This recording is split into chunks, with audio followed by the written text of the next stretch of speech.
إن الحمد لله رب العالمين والعاقبة للمتقين ولا عدوان إلا على الظالمين والصلاة والسلام على الأتمان والأكملان على نبينا محمد وعلى آله وصحبه والتابعين لهم بإحسان إلى يوم الدين وبعد. برادران اسلام اور حاضرین مجلس، ہم جس دن پر عمل پیرا ہیں وہ دین اسلام ہے.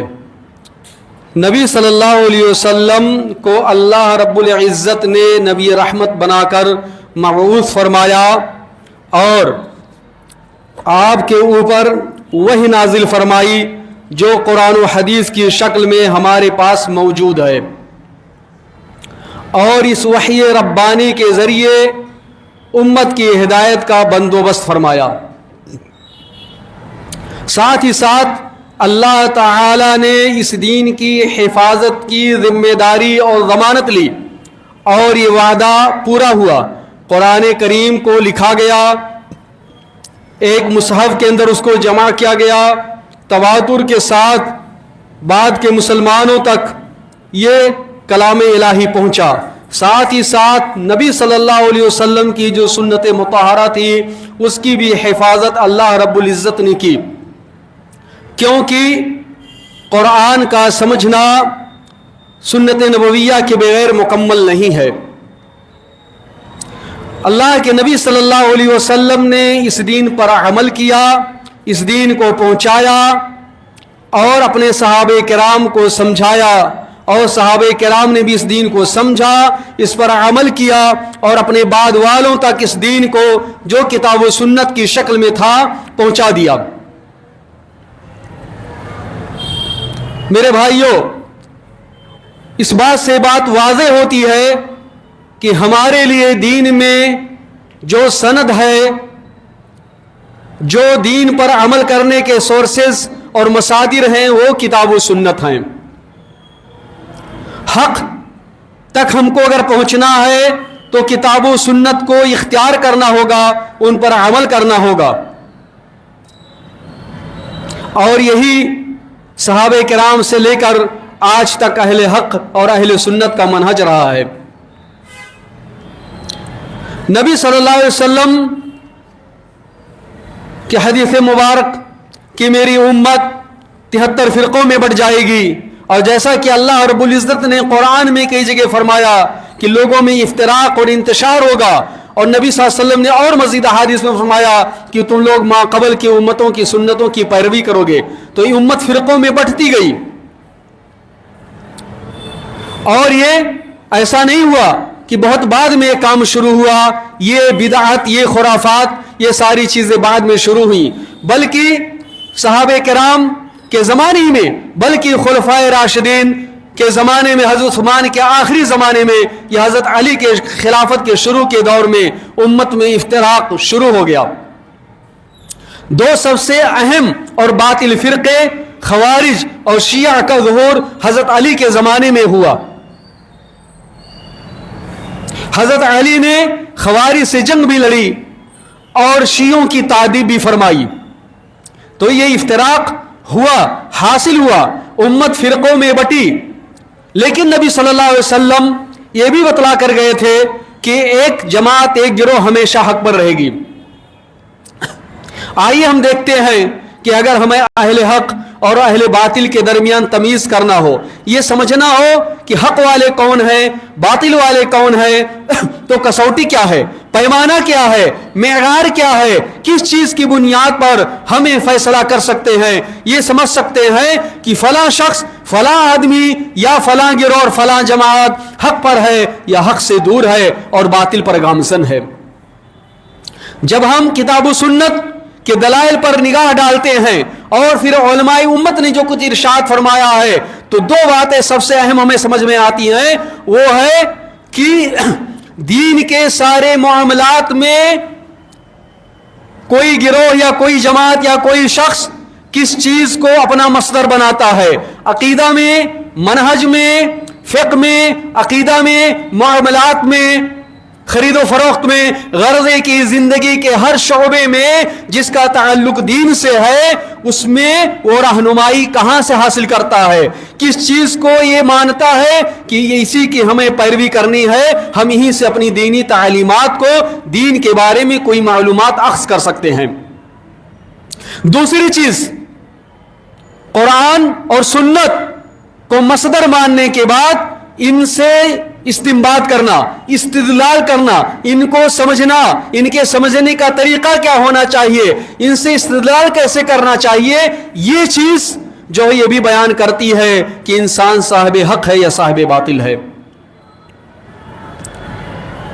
آپ لوگوں کی بات کو دیکھیں، یہ مناسب اور ضروری ہے کہ انسان کی بات جو صحیح ہے غلط ہے، اس سے بہت ساری چیزیں واضح ہو جاتی ہیں، لیکن سب سے اہم چیز جو بیان کرتی ہے کہ انسان حق پر ہے یا باطل ہے، وہ تلقی ہے، جس کو اہل علم تلقی بولتے ہیں، منہج تلقی، یعنی دین کو کہاں سے لیتا ہے انسان۔